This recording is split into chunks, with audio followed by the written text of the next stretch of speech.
send to me. Yeah. So we're recording. All right. Okay. And All right. then I will contact them Yeah. and send to the record over, see Sure. if they have any question they can ask. Okay. All right. Okay, So let's you get can it see, started. yeah, you can see the Canvas dashboard here. And what I wanted to do is just go from Uh, scratch with an hold empty on a shell. second. Hold on a second. I lost you. So where's my meeting? Oh, I'm sharing a screen. Can you see my screen? Hold on. Let me stop. No, Let me stop the share. no. They kick me out. Oh,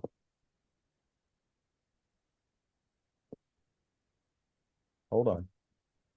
Return video. Can you see me now? No. Once I see you, it's recording, and Mhm. then they kick me out. You can log out and log back in. Okay. Try Let that. me see. Okay.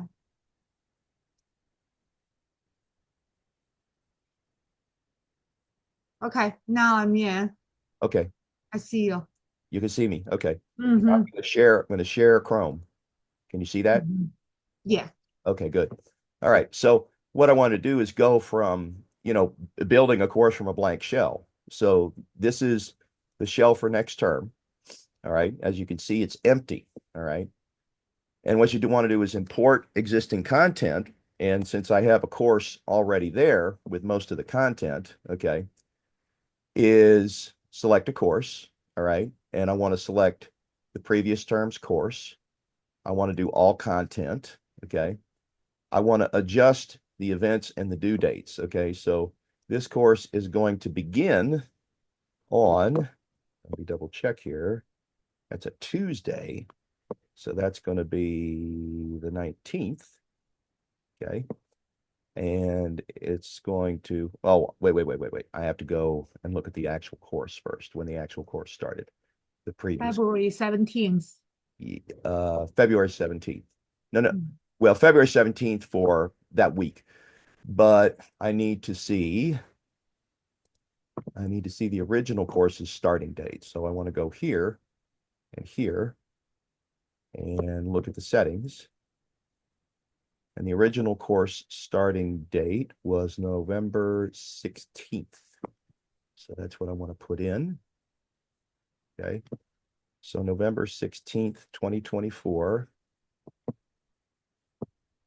Okay. Of the original course. Okay. Now I want to change it to next week.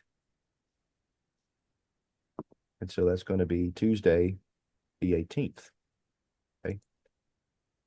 And the ending date for the original course was Feb 7. The end date for this is going to be, isn't it April? Um, let's see. I've got it in my calendar here. It's April April 25th. 25th. Okay, yes. Yeah. April 25th. So that will be April 25th, but actually the last meeting of that course. Well, we can put it on the 25th. That works. Okay. So that's ending dates. Okay. Shift dates. See where it says shift dates. And then you just import the whole thing. And all the content will come over. Okay. So see it's queued here and it's going to walk it in. Now you can also import what they call a course cartridge. Okay. Which is basically an export of the course material that you leave on your computer and then you can suck it in. So if you were, say, running a Canvas course for another school and you wanted to save that material, you could export it to your computer and save it as an export file. It's a big archive. And then you could pull it in on any other Canvas platform and all the material would be there. Okay. So it's a way to, save your material if you're moving it between schools or, moving it from, let's say, a course that's not up on the dashboard to one that is. So all this stuff is going to come in.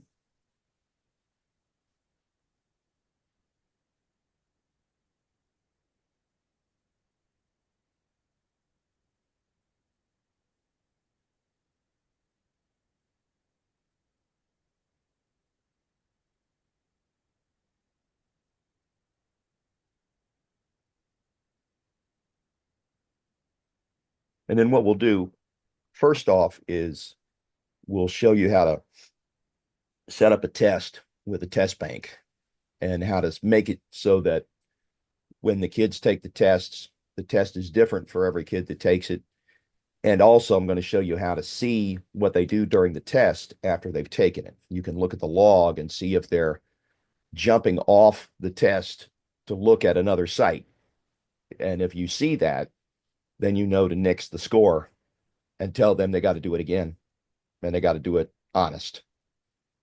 And if you do that, you have to make sure that they don't have another device that they would use. So recommend that they put their cell phones in a box in the front of the room. And that way they only have their computer. Or if they're just using their phone, they only use their phone. Because you can do Canvas tests on the phone too.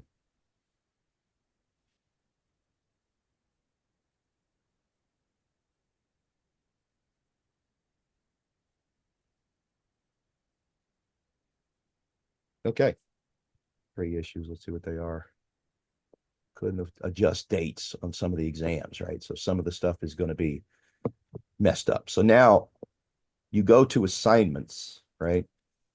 And you want to make sure that everything is happening on the correct day that it happens, right? Now, one of the nice things about this, okay, is, and then one of the things I want to do is it can be imported assignments.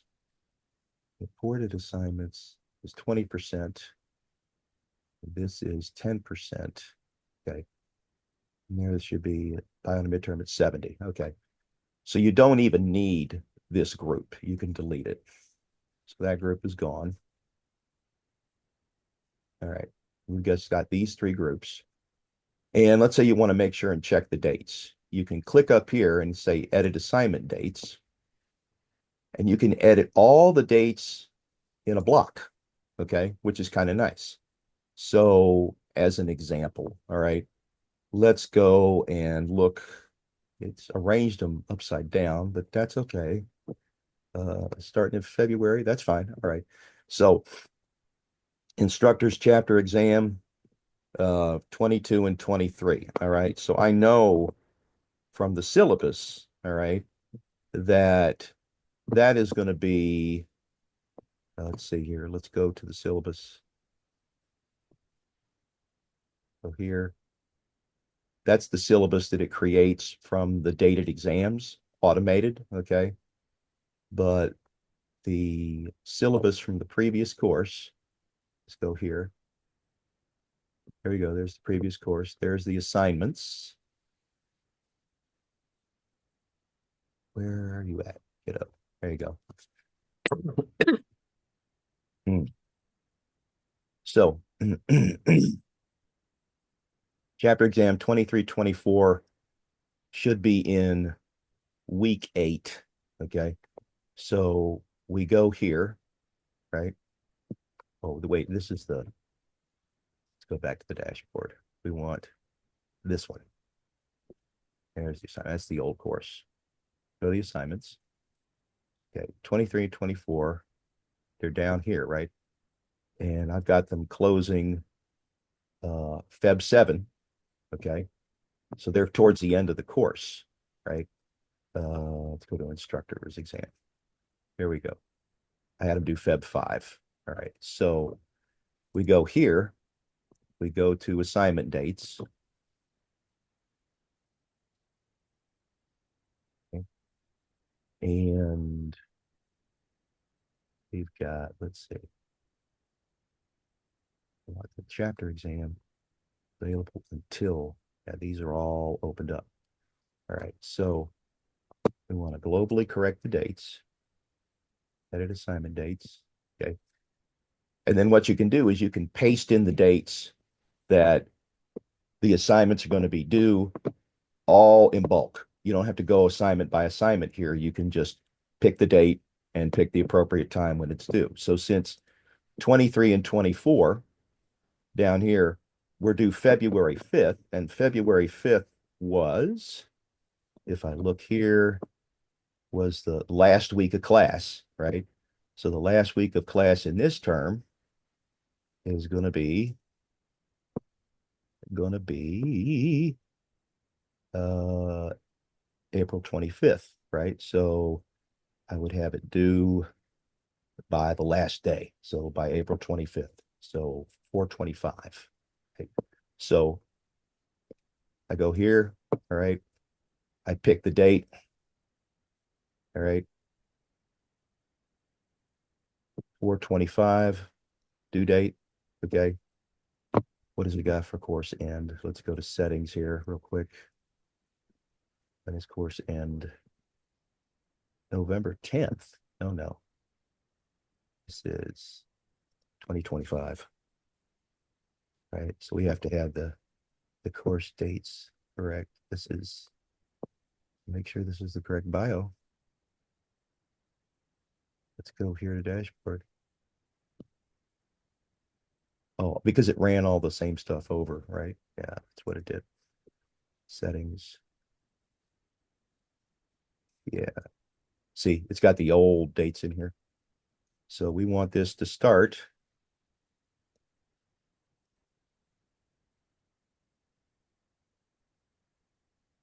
Going to start 17. This is going to end April 25. Okay. And I'm going to save those, update those course details. All right, that's good. All right, now we're going to go back to home. This is Bio 100. There should be in the grades, should be nobody in there. And there is not. Oh, no. It walked people in. I didn't want it to do. Well, are those, I wonder if those are new people already signed in. Sarah back. Let me look in the old course.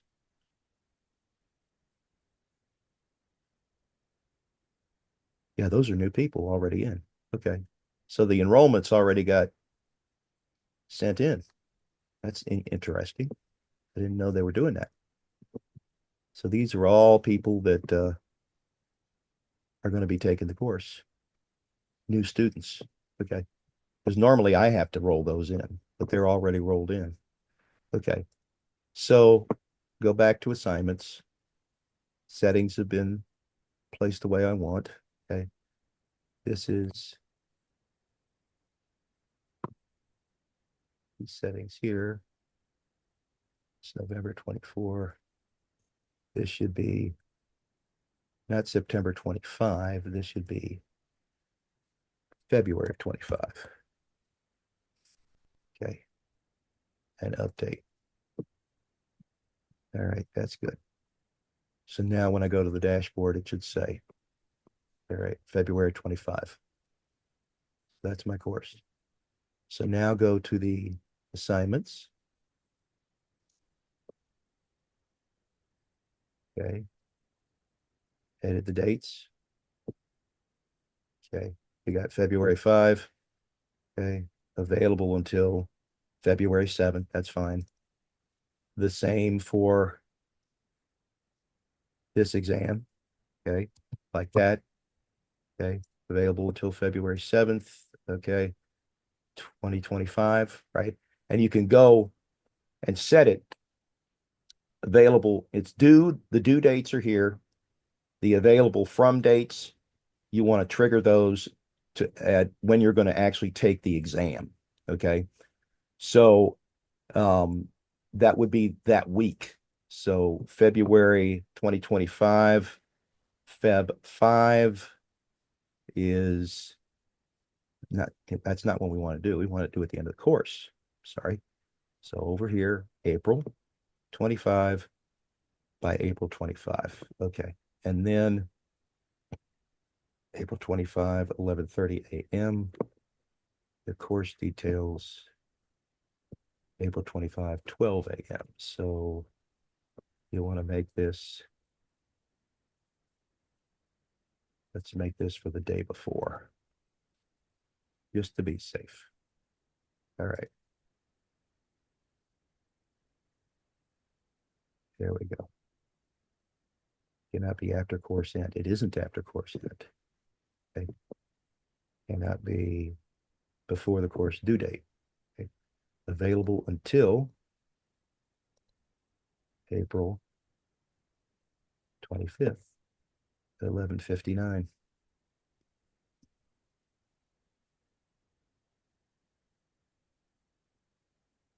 59 p.m.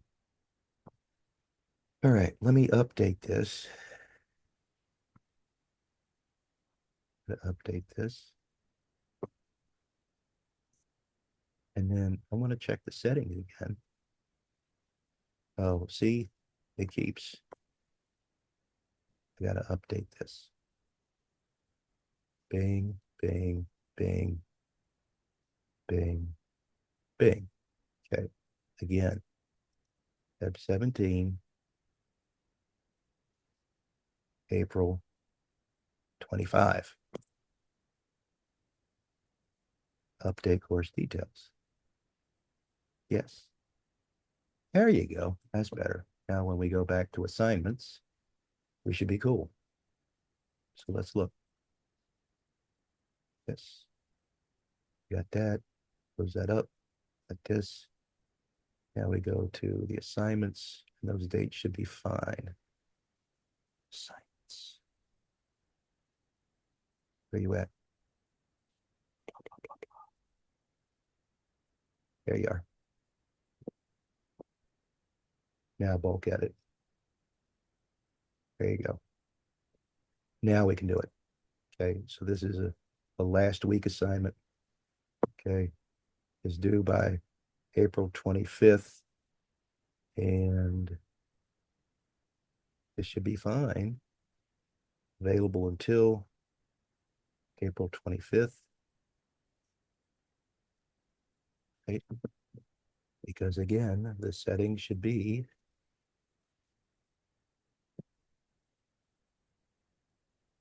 April 25th, 12 a.m., 11:59 p.m. Let's change that.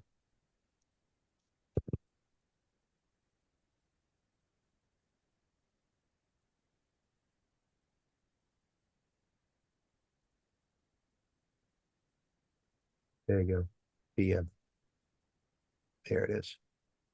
Now update it. Right. Now you should be good. Now let's try it.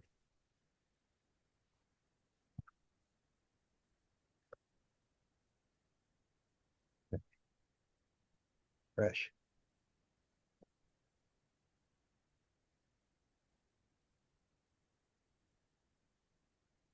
One more time.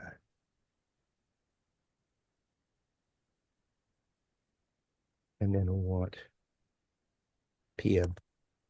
There you go. See, now it's taking it. Available until the same date. There you go. PM. There it is. So it took it. It's due this time. It's available from. We'll make it the week of.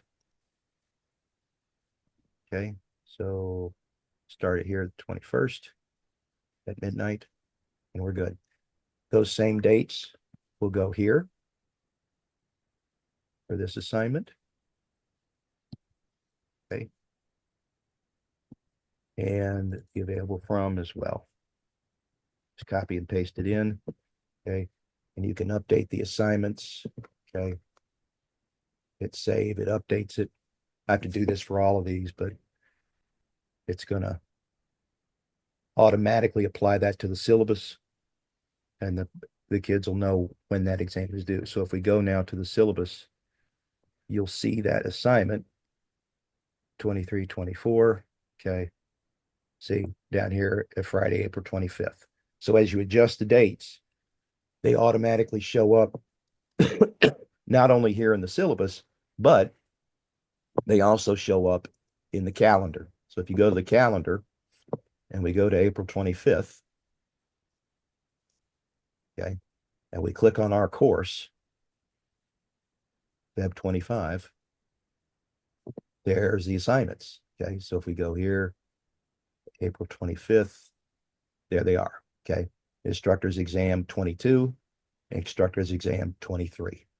Okay, so the nice thing about this is once you get your dates set up the way you want them, you can click on the exam. And then in student view, if you click on this, it takes you right into the assignment. Okay. So if you just use the calendar, you go straight into the assignment. If you're a teacher, it just takes you to the assignment if you want to adjust anything. Okay. Now, let's look at an exam just in terms of how it's set up so that you can vary things, right?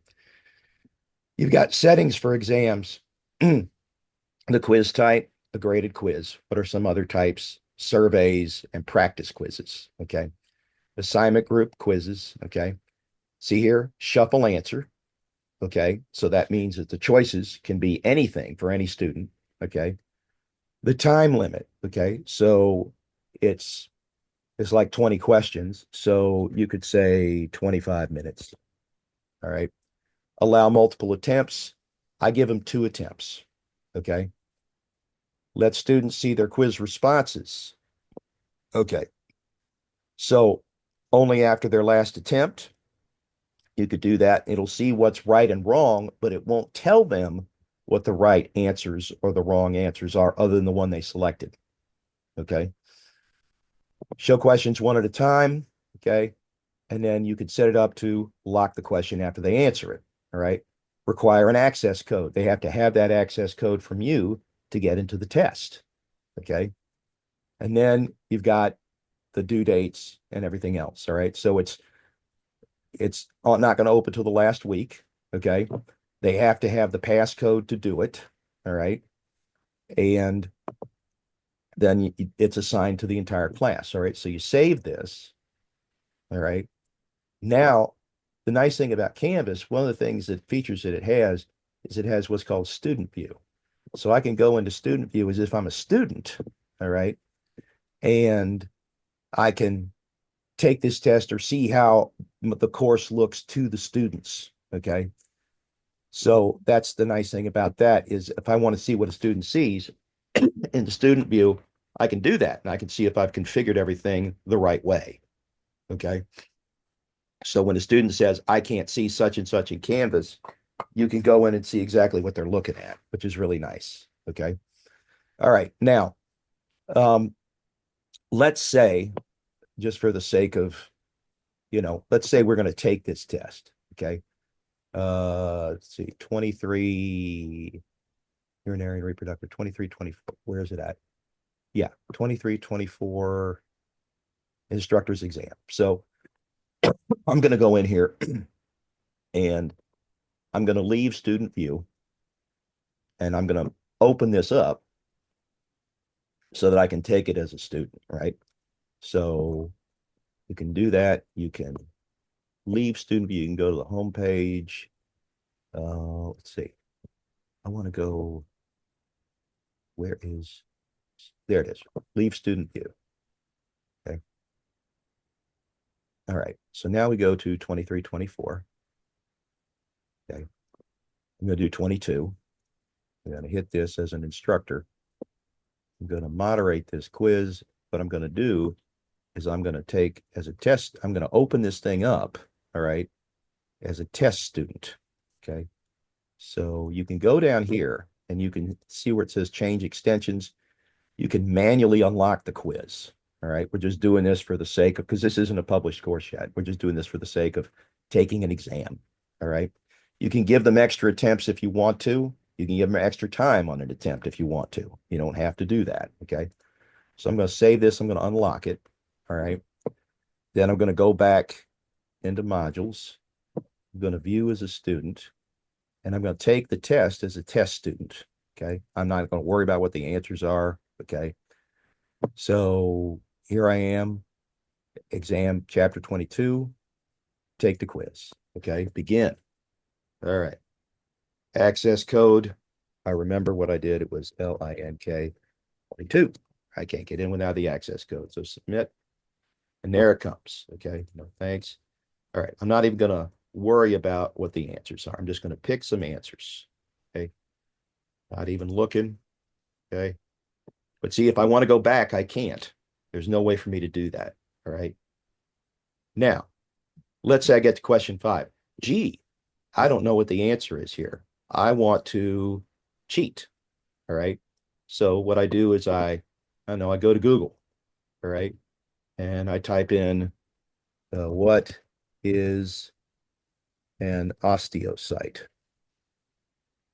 Okay, so I'm cheating, right? And so I get, what is an osteocyte? And I read that, and then I go back and say, oh, okay, well, the answer should be, let's say that, right? And I go next, and then the rest of the questions, I don't cheat. Okay, I stay on the test and I answer the questions as they pop up. Okay, all right. So away we go. Away we go. Okay. The order of the questions is scrambled. Which questions are picked is scrambled. Okay. And I'll show you how you set that up too. And um, as a result, every test is unique. Okay.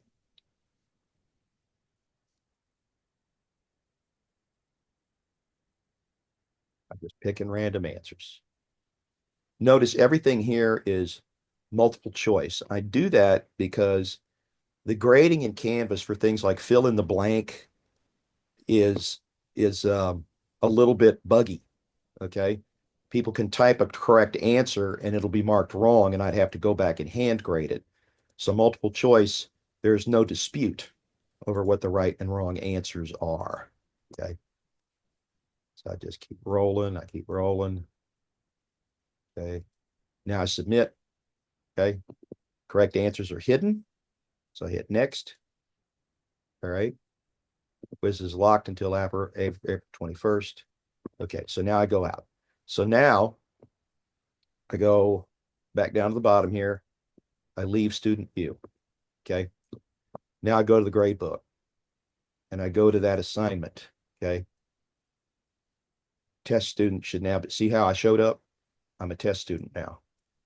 So I go down here and lo and behold, there was a quiz taken, right, by a test student. So let's find it. There it is. I got a 7 out of 30. I was terrible. Okay. So now I go in, I go to speed grader. This lets me see each answer the student gave, right? And what's correct and what's not, which is fine. All right. So the student bombed. Now, if I want to see if the student was looking at other stuff while they were taking the test, I go to view log. Aha, see? Stop viewing Canvas, taking page. Session started, answer question 1. Okay. Then I resumed. Answer questions 2, 3, 4. Up, stopped here. Resumed. See this? Stopped and then resumed. What does that mean? That means I was looking at something else. Okay. That means I was cheating. Notice everything else, I just answered. Okay.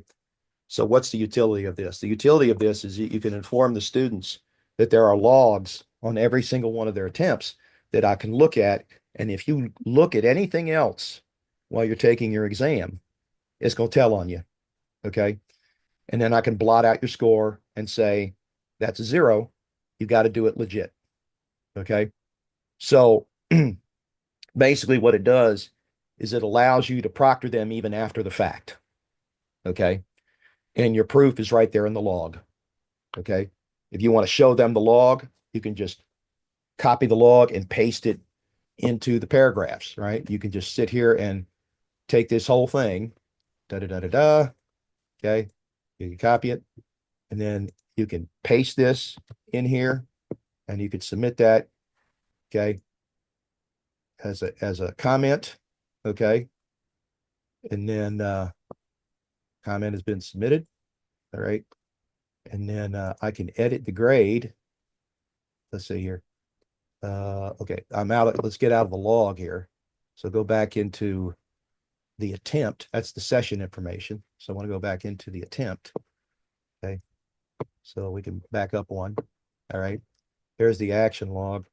And then should be able to adjust the score manually. All right. Now, let's see here. Late, missing, excused. I don't want to do late. Okay. But see, the comments are here. Okay. And then I can go out to the grade book, say. Okay. And then I can go in to the test student who cheated, me. I can hit this and I can hit 0. Okay. So I zeroed it out, right? And then they can see the comments right here when they look at their grade, okay? They could see that there was, see, stopped viewing, all right? So you know why you got the 0, okay? So it's built into Canvas to be able to do that. Now, let's go back to this exam and let me show you how you actually set it up so that the questions are randomly selected and the answers are scrambled, okay? Here, details, right? Allowed attempts, okay? Quiz restrictions, all right? Dates and all that, password protected. Now you go here, all right? You can show the question details if you want to. Students have already either taken the test, okay, fine. Okay, so questions, okay. And let's see here. Blah, blah, blah, blah, blah. Be careful about editing it. Fine. Okay, I want to edit it though.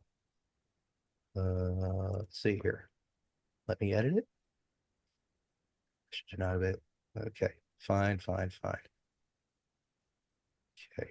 You can throw away questions, all right? Or you can set up the exam so that you pick questions from a group, okay? So let's just make a test from scratch and let me show you how that's done. So let's go here to modules, all right? Let's go all the way down to the last week, 23, or 23 and 24 be our, our test area. And let's add a quiz, okay? So not an assignment, but a quiz, okay? Let's create a quiz, all right? The quiz name is test quiz, okay? The group, I'm going to put it in quizzes. I'm going to add the item, all right? And now we have a test quiz down here that we can configure. See, the rocket ship means quiz. You hit quiz, all right? You hit quiz, and it's going to open it up. I want to edit it. Okay. All right.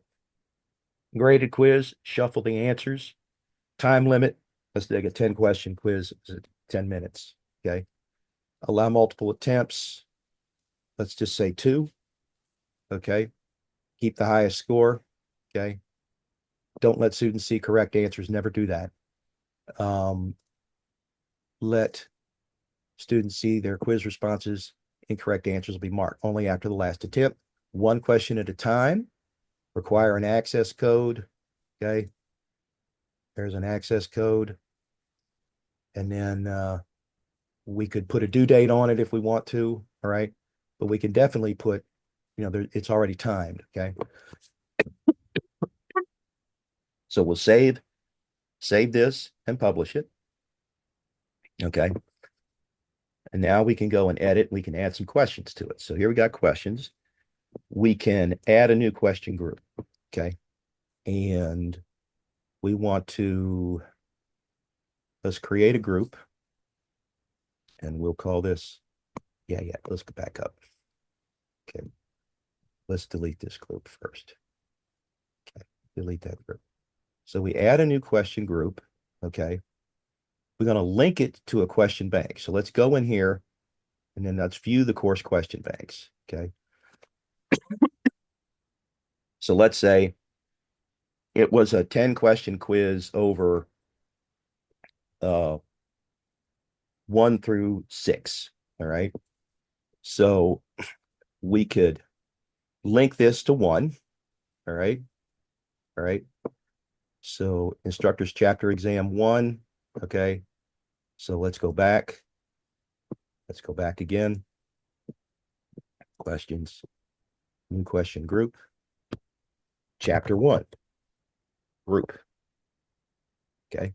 Chapter 1 group. 10-question quiz. We're doing 5 chapters. Pick 2 questions, 1 point per question. Link to a question bank. Which question bank? Instructors chapter exam 1. Okay. Select that bank. Okay. So these questions will be pulled from there. Which questions? Random. Okay. So that's a degree of randomization. Okay. New group. Okay.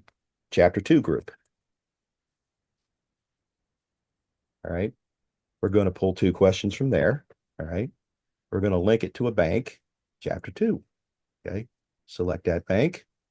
It's going to be pulled from chapter 2. 2 questions, random set. Okay. Create the group. All right. So now we got 4 questions out of our 10. New group. Okay. Chapter 3 group. Okay. I'm going to pick 2 questions from there. Which 2? Random. Okay. Link to a bank. Chapter 3. Select the bank. Create the group. Okay. New question group. Chapter 4 group. Okay. Select 2 from there. Okay. Link to a question bank. Instructor's exam 4. Okay. The bank you pick is up to you. Okay. 2 questions, 1 point per question. So here we got 2, 4, 6, 8. New question group. Chapter 6 group. Okay. We're going to pick 2 questions. We're going to link it to a bank. We're going to link it to 6. Okay. Select the bank. Create the group. All right. Now we save this. Now we have questions. All right. So now we have a quiz, right?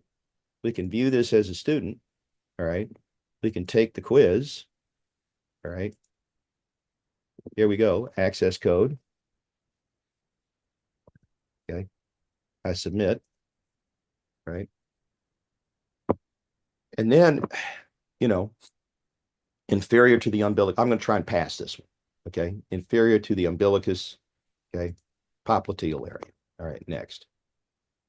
The heart is located where? In the ventral cavity. Okay. All right. Sodium chloride is a compound, is an electrolyte, is a molecule. All are correct. Okay. Next. Which of the following is not descriptive of hydrochloric acid? It does lower pH, dissociates, doesn't raise pH. Okay. Next. Okay. When the pressure in the capillaries is greater than the pressure in the tissue spaces, water and dissolved solutes moves out of the capillaries by filtration. Okay. Next. The cell membrane, okay, contains proteins that function as structural support, recognition, etc. It's made of a lipid bilayer, determines material that enters leaves. So if 2 are correct, all are correct. Okay. Next, okay, reaction of a carboxylic acid group and ammonia, okay, forms, all right, urea. Okay. Next, a strand of DNA reads ATT, GC, AGG, messenger RNA copy. It's got to have uracil in it. And the first has to be a U, okay, and AA, and that's the correct answer there. Next, okay. Which type of membrane lines body cavities open to the exterior of the body? Mucous membranes. Next, okay. Which of the following is a culprit in obesity? Okay, adipose tissue. Submit the quiz. Okay, correct answers are hidden. Okay, I can take the quiz again because I had 1 more attempt. Okay, I can see the score up here if I'm a student, 9 out of 10. That's pretty good. Okay. A second attempt won't hurt me, but 9 out of 10 is pretty good. So I did miss 1 question. So now I can back out. All right. And if I take the quiz again, right, first of all, let's look at the quiz, the original quiz. Let's leave student view. Okay. And then let's go to the grade center and let's see that quiz, test quiz. Ba, ba, ba. There it is, test quiz. All right, let's look at it. Speed grader. I can see which one I missed. Down, down, down, down, down. That one. Forms urea. It creates peptide bond. Okay, so I missed 1. Okay, so you can see all the scores. All right. The first question, what's inferior to the umbilicus? Notice the order of the questions. Now we can go here, all right, and we could do a second attempt, right? So let's do that. Let's go into the modules. Let's go to the test quiz. Okay. Let's hit that. Now, this is my second attempt. The second attempt will be different. Okay. So view as a student, take the quiz again. Access code is the same. Okay. Submit it. All right. Now look at this. All right. Which of the following is a description of the location of the heart? Okay. And thoracic cavity and so on. But notice, right, the first question here is different than the first question here. Okay. And I don't think that question popped up in this particular run. All right. So it's a unique question. I haven't seen it before. Right. The heart is located where? Okay. In the ventral cavity. Now that is a repeater. So let's go back here. The heart is located in the ventral cavity. Let's see. See, it scrambled the answer. It's the third choice here. Over here, it's the second choice. All right. So you can see how it's randomizing like we want it to. Okay. An enzyme is a protein catalyst. Okay. That question didn't come up before. Energy to power the body is stored in higher energy forms of ATP. That wasn't in there before. Okay. Stem cells are relatively undifferentiated cells. There you go. That didn't show up before. Most of the potassium is located inside the cell. Through what transport mechanism would additional potassium move from the extra to the intracellular part? It's going to be active transport. There we go. Triglycerides are not three glycogens, contain 3 fatty acids and a glycerol. There we go. Which of the following is not true of carbohydrates? Okay, that they're joined by peptide bonds. It's not true.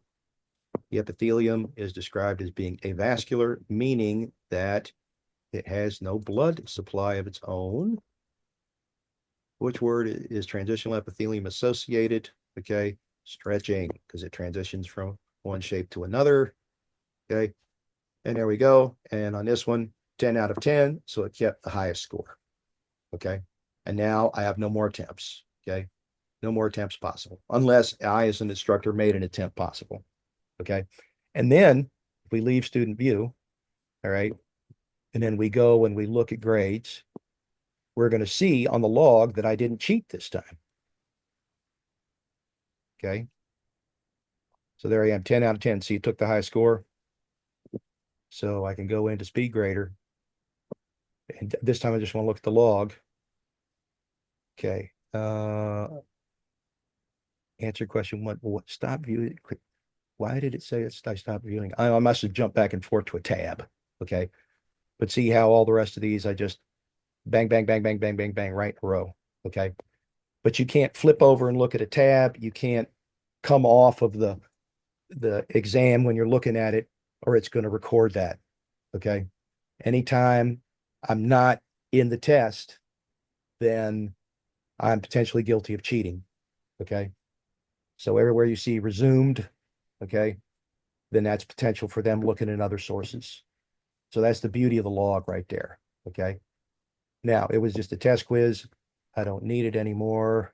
Let's see, that's the old attempt. That's the old attempt. Okay. So now I can go back. Mr. Converse, question. Yes. Does the student have to turn on the camera when they take a test? That they could, they're not required to. You could do that, but if you do that, it has to be through another application like Zoom. Okay. Okay. So, I mean, you could do that like by Zoom by watching them, but the thing about the log, right? The log will tell on you. Okay. So they know that it's recording. And if you jump off and look at something else, if it's on the same machine, it's gonna catch that. Okay.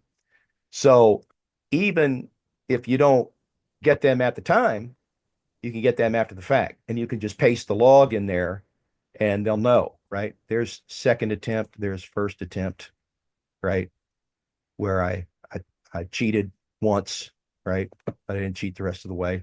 Yeah, but the second one, I didn't see your Google, but they But show I question jumped one over, and the I jumped two, over to three. another tab. I jumped over to another tab. Oh, okay, okay. So anytime we see the view log have resumed. So that's we give student 0. That means they are looking Yeah, yeah. something else. They're Right. looking at something else. Now they can claim that they weren't looking at test material, but how do you know that? You can't know that. So you have to tell them, once you start this, you got to stay in that window. You cannot jump to something else, either on another browser or Mhm. and on that same browser. All right. You got to run through the test, bang, bang, bang, bang, bang, bang, bang, and be done. Mhm. Okay. And that's the beauty also of setting the test up so you can't backtrack, right? No backtracking means I can't go, look something up, say, on the last question, and then back up and change my answer, right? Once you answer it, it's over, right? So this pushes you forward, right? And this tells on you. So this is one of those things where, you know, Big Brother's watching them, right?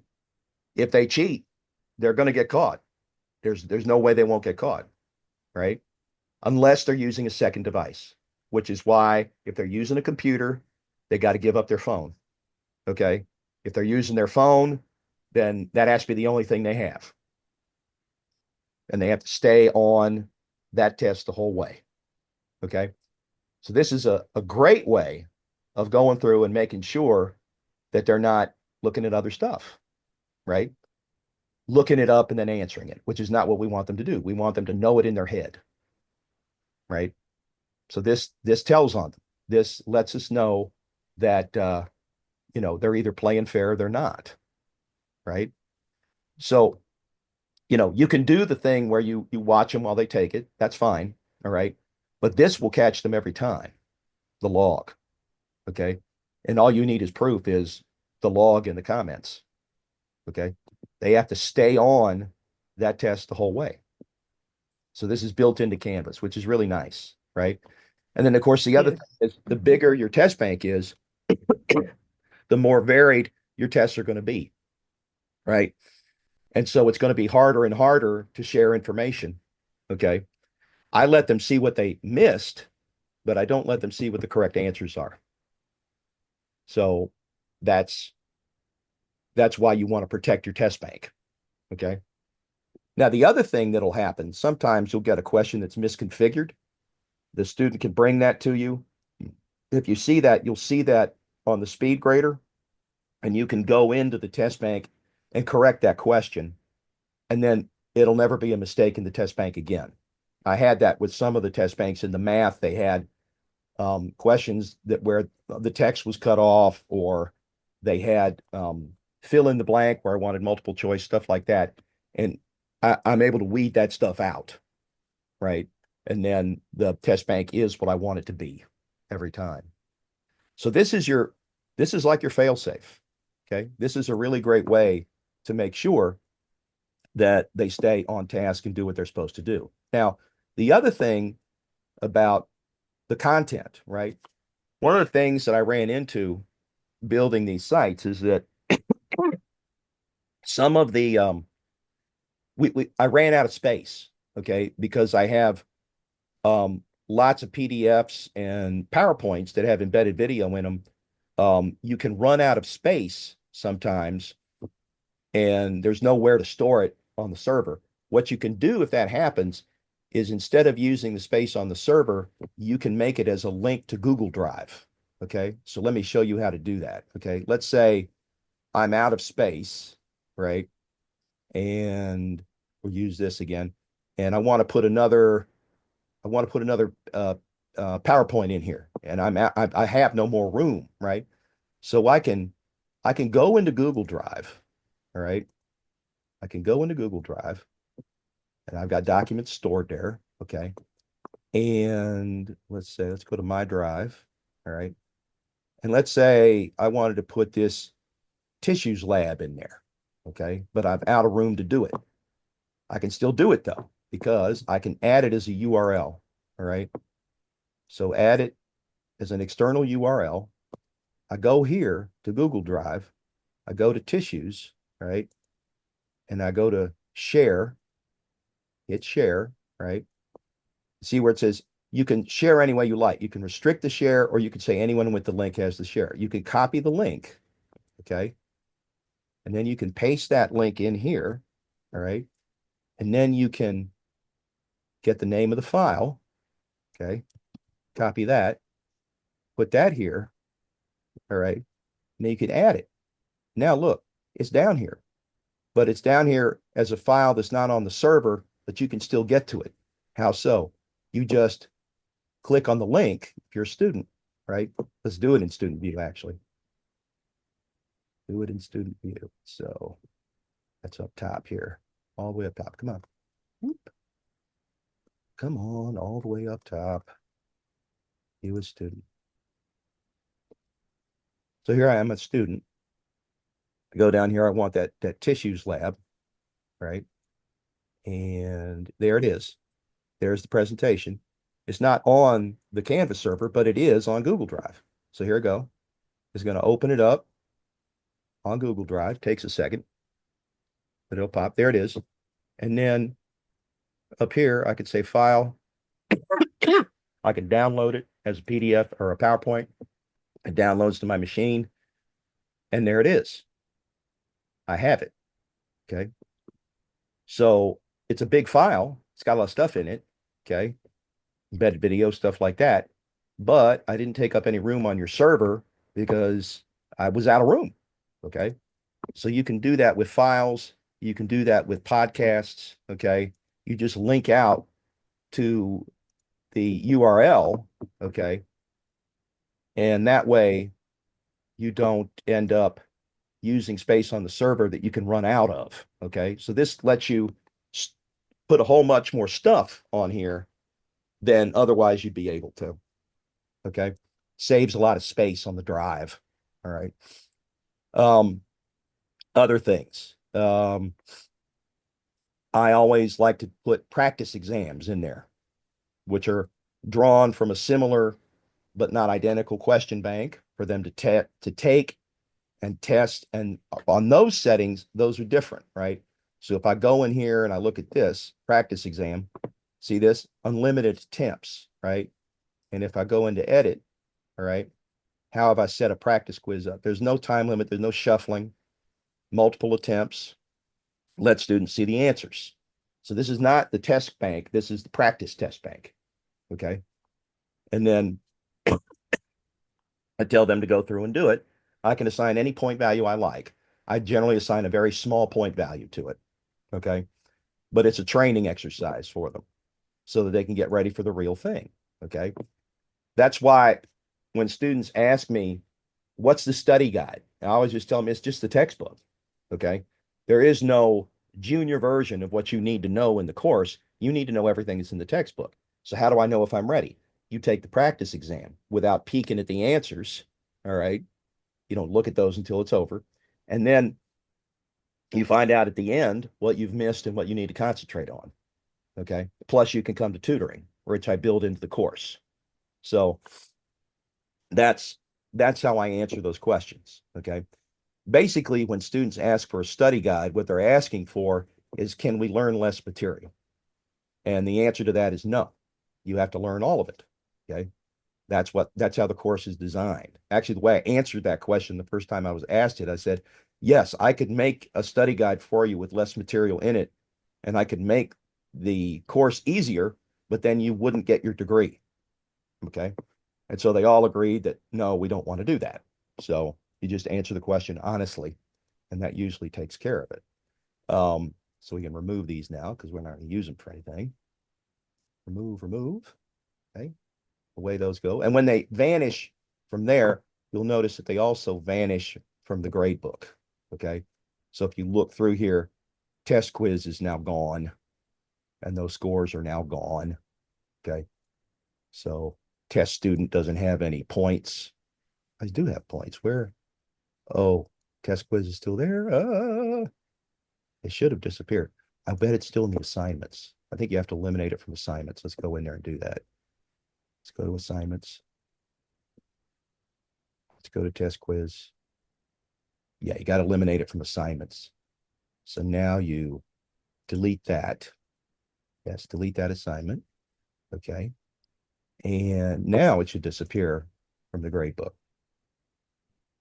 If we go to the end there, yes, I have no points. because my test quiz is gone. Okay. So it takes care of all that for you. Okay. Plus, of course, the grades pop up immediately unless it's a homework assignment that you're hand grading, and it gets calculated on the fly. All right. For gradebook settings, what I do, all right, grade for missing submissions, 0%. Why do I do that? Because I've put due dates on everything. And the way Canvas is set up, if you're past the due date and you haven't submitted it, it automatically goes in as a 0. Okay. You can also apply an auto deduction to late submissions if you want to do that. Okay. Helps them to get stuff in on time. Okay. And then we have the question of assignments that you submit as a file upload. Okay. The kids always have trouble doing that. So let's go in here to modules and let's see. I've got homework assignments here. Chapter 1, 2 homework. Okay.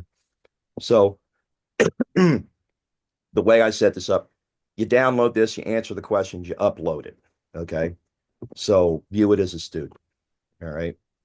Download the homework file from here, upload the completed file. So you hit this and it downloads. Now, sometimes it'll display it. That's okay. You can still get a download option. If you don't want to go through the trouble of displaying and downloading it, what you can do is just hit that arrow next to it. Let's do, okay, well, here it comes anyway. Anyway, there it is. I want to download it. I just hit download and it downloads it to my machine. And now I can open this up and I can complete this either as a printout, a hard printout that I can take pictures of and upload, or if I open this in Adobe Acrobat Reader, I can actually write on it directly on the computer and save it and then upload the file. Okay. So let's say I did that. Okay. Let's say I answered a question or two. Let's do edit PDF and then let's not show that again. And then let's just add some text. Okay. Here we go. Branch of science and studies structures of the body. Okay. Anatomy. So I just type in a D there. All right.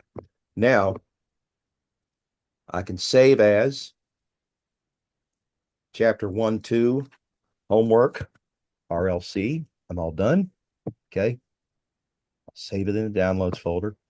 Now, since I'm finished, even though I'm really not, I'm going to upload this. Okay. So I've got the file. Oh, just take me back. Come on. Let's go to gradebook or something. Let's leave student view. All right, let's go back into the modules. And then I want to view it as a student. Chapter 1 and 2 homework. I click on that. I've already done my homework. So I hit start assignment. And then see where it says submit. I upload my file. So I choose it off my computer. I go to downloads. There's my file, my homework file. I open it up. It's going to load it in. Okay. Then I hit submit. And there it comes. Okay. You've done it. You've put your attempt in. Okay. So now if I leave student view and I'm an instructor, right? And I go into grades and I look at chapter 1 and 2 homework. Da, da, da, da, da.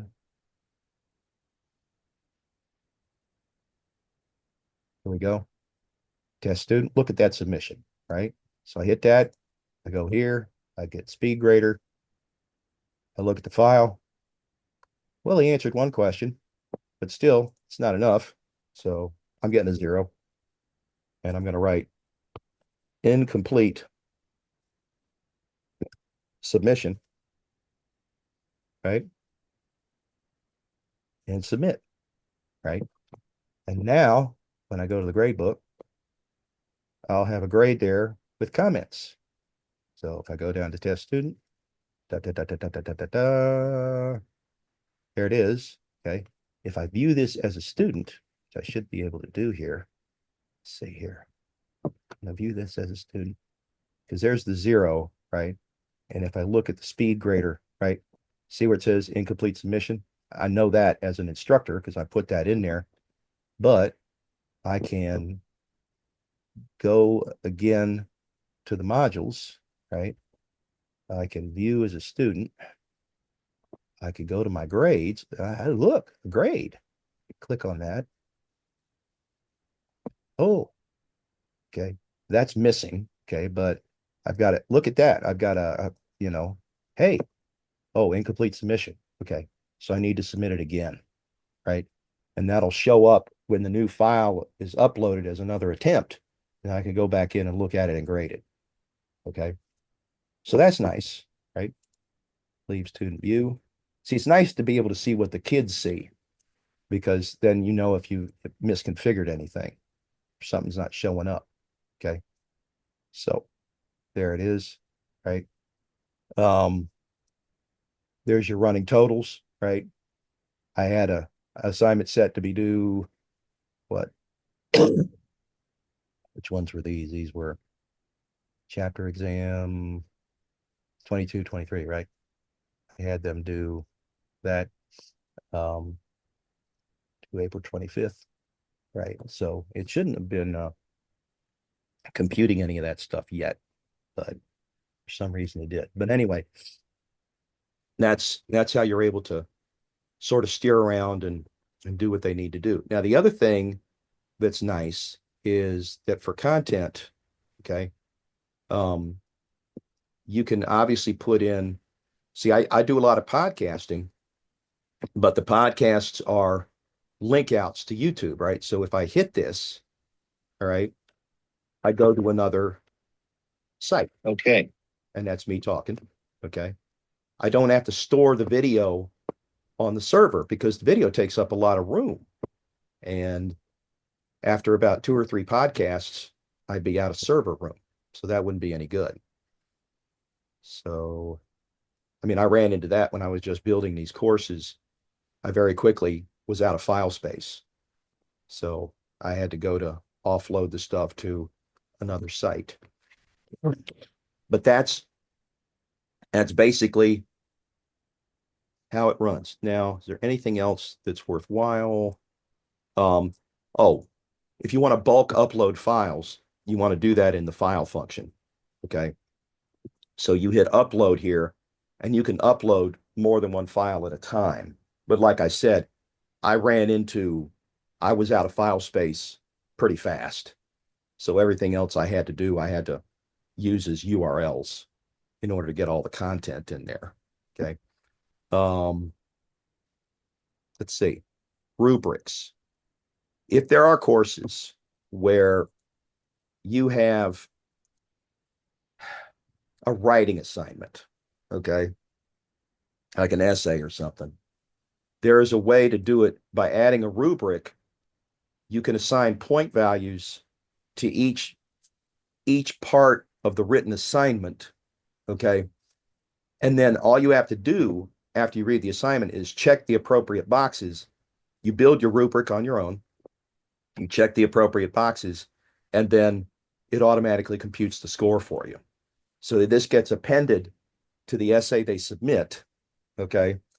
And then they can even see what they got with each part of the rubric, okay? So if you do have assignments where you have to write something out and you need to judge the content of it, you build a rubric that allows you to just click the appropriate box based on the description, right? You know, full marks, partial marks, no marks, depending on what they accomplished in the writing assignment.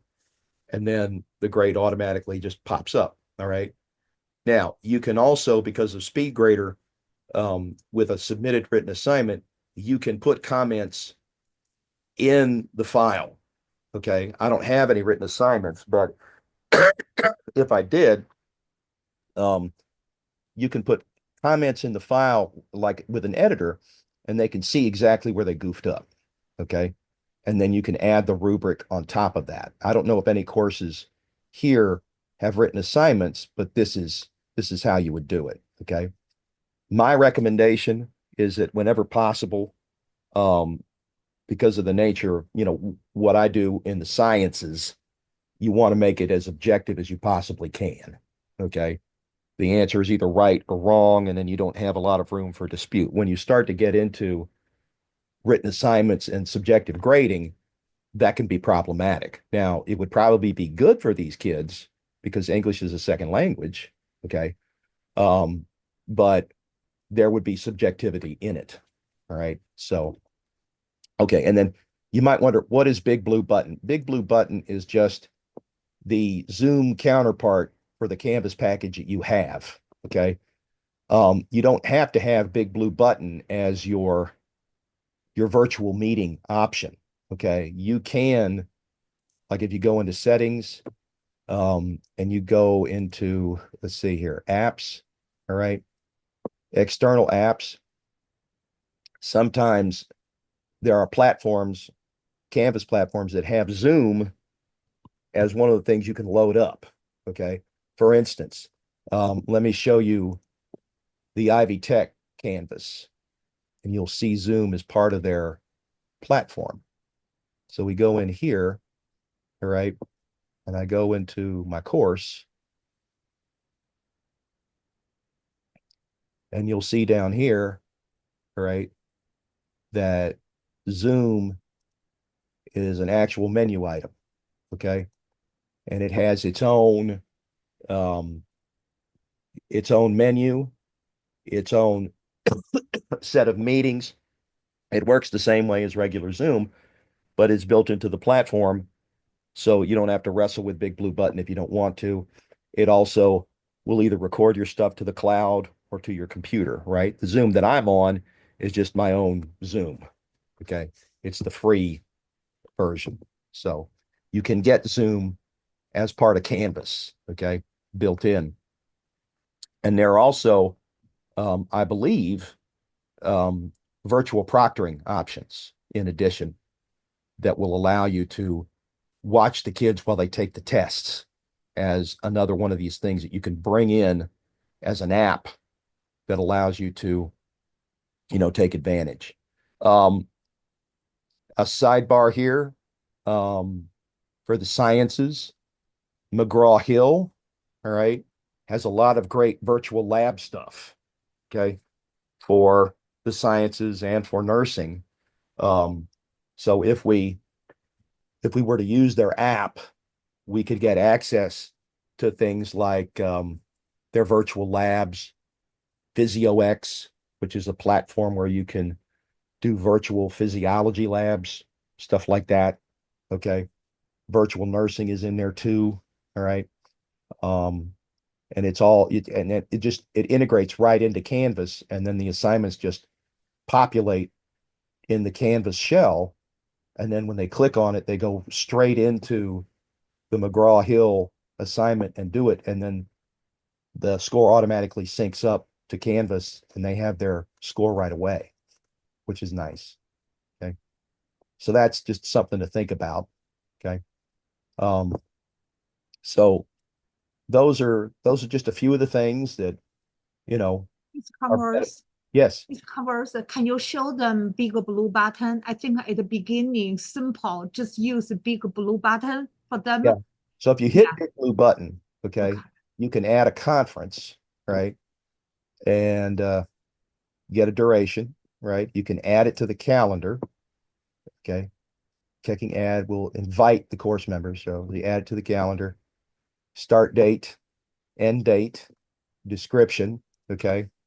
Canvas tutoring. All right. So it's set up to be similar to, let's see, 618. Let's start date before end date time. Let's say, I don't know, let's do 620, 620 to 622,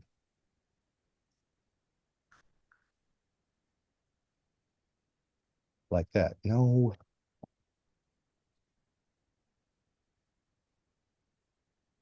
there you go. Okay. Oh, come on.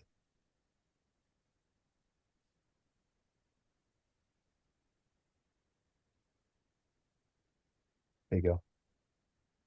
Okay, start date before 22. Come on. There. Why are you doing that? All right, 6:30 then. Fine.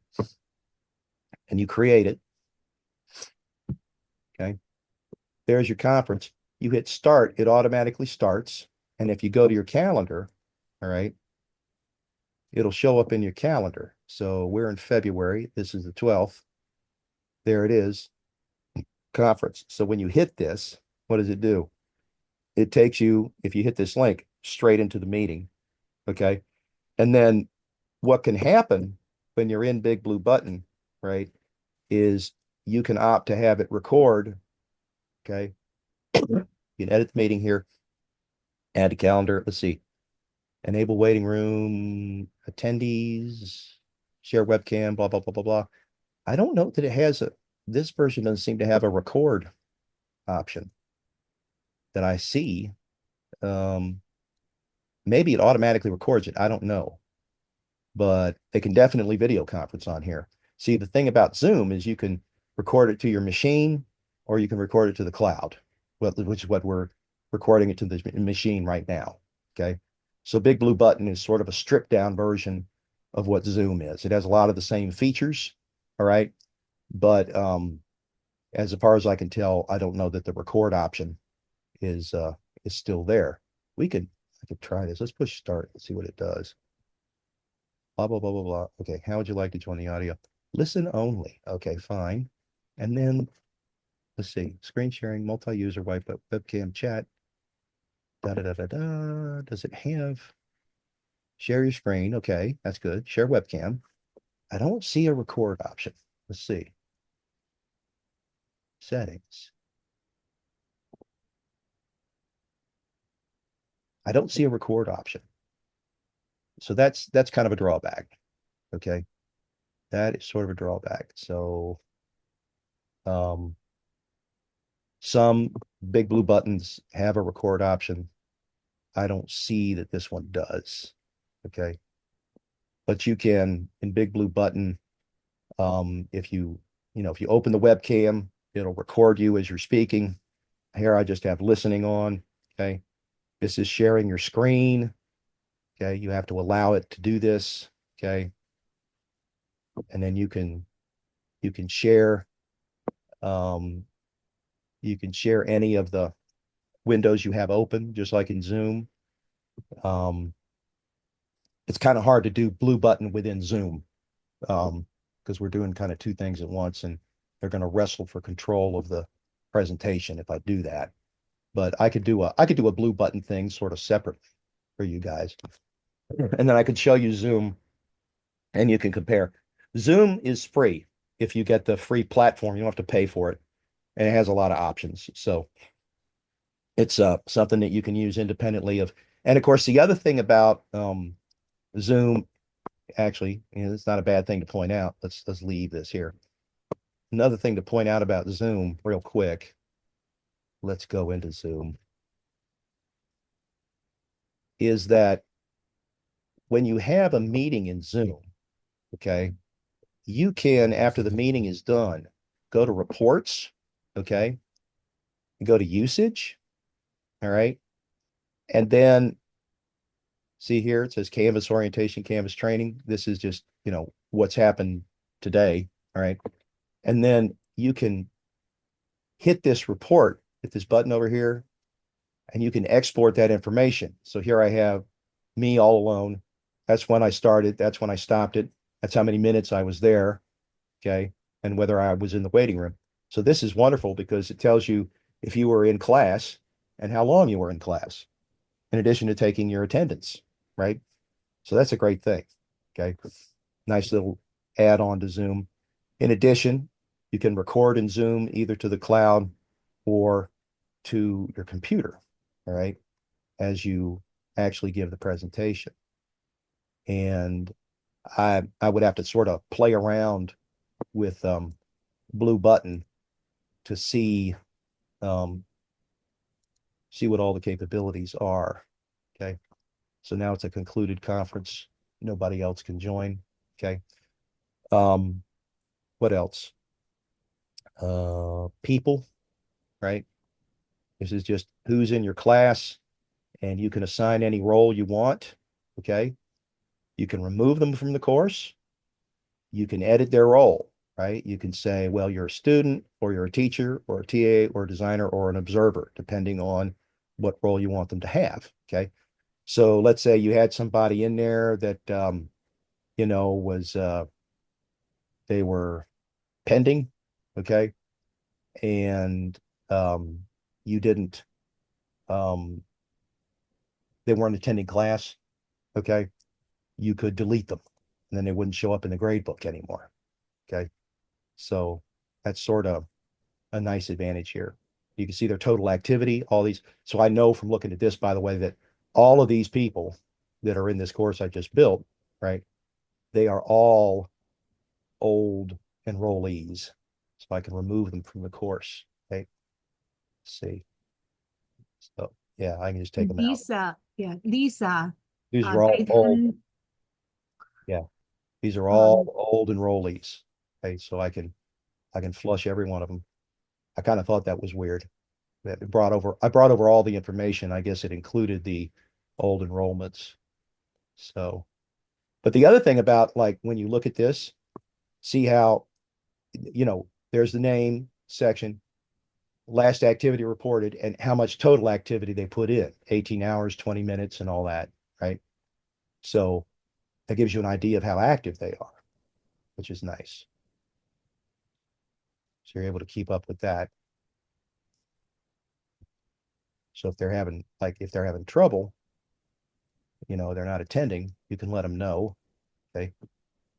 Um, you can also, um, I don't know if it's possible from within here.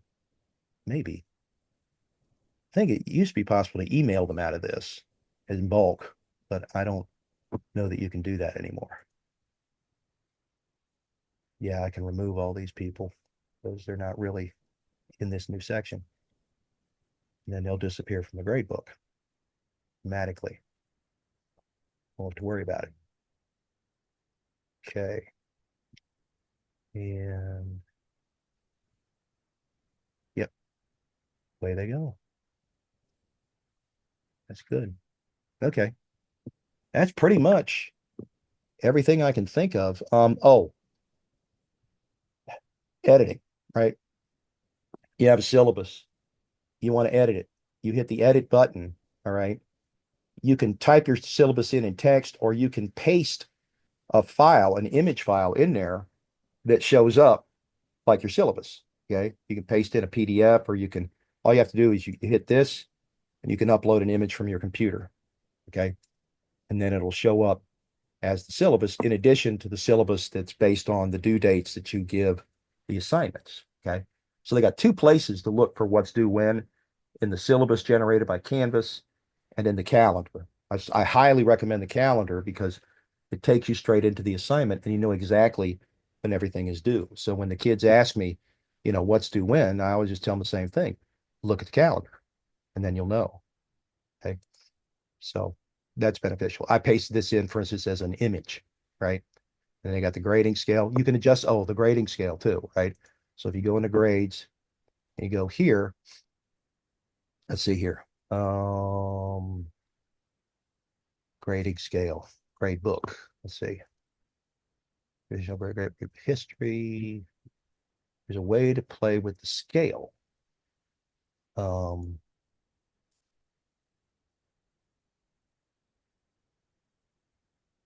let's see. Let's real quick. Changing the grade scale in Canvas.